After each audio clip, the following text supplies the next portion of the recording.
So who owns City Clock? Who pays for it?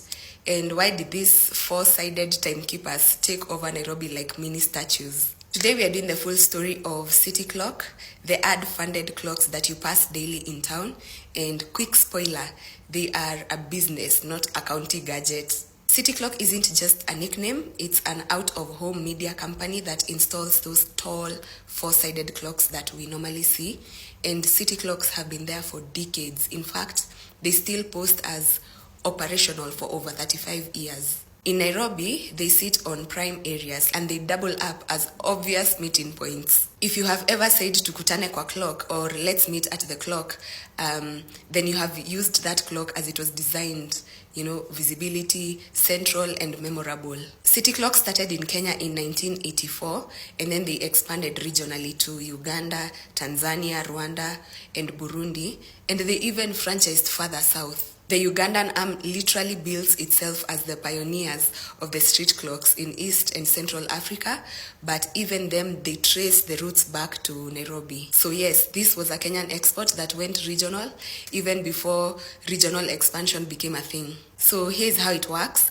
City Clock negotiates permissions with the city, and then they install the 6-meter tall, four-faced clocks on pavements and roundabouts, and then they sell the ad faces. Advertisers get 24/7 visibility, and in return, the company maintains the unit and keeps it neat. So the city gets a landmark and extra lighting with zero capex. There has been a long-running cooperation with local authorities, and that is why you will always see these clocks in the most strategic places. The modern units are not just pretty, they are solar-powered clock units. So power is reliable even when KPLC decides to just be KPLC. Yeah, so power is reliable.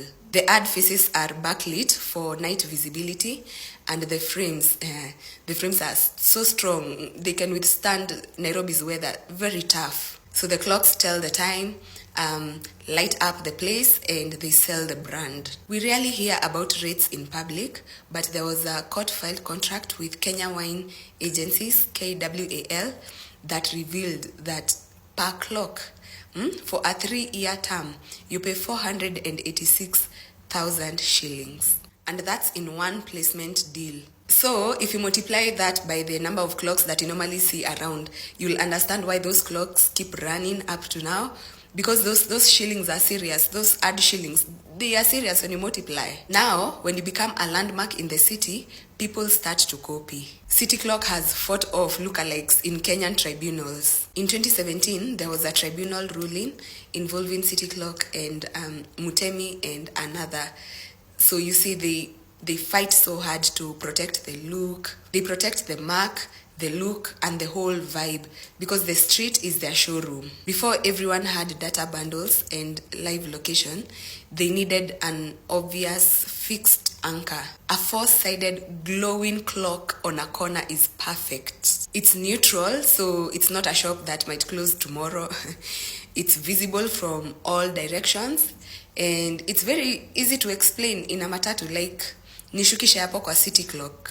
That's how a private OOH unit became a public mental furniture and a civic landmark by accident. So that we don't confuse the terms, let's take a small detour.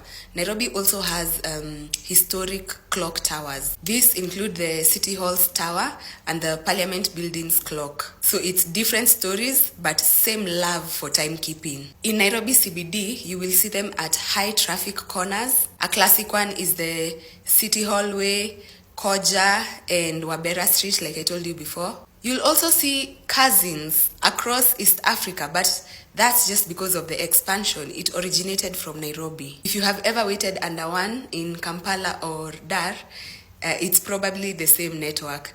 Started from Nairobi and exported out. So the City Clock is not just a clock, it's the city's branding, navigation, street lighting, billboard, all rolled into one. Yeah, that's it for the City Clocks. I know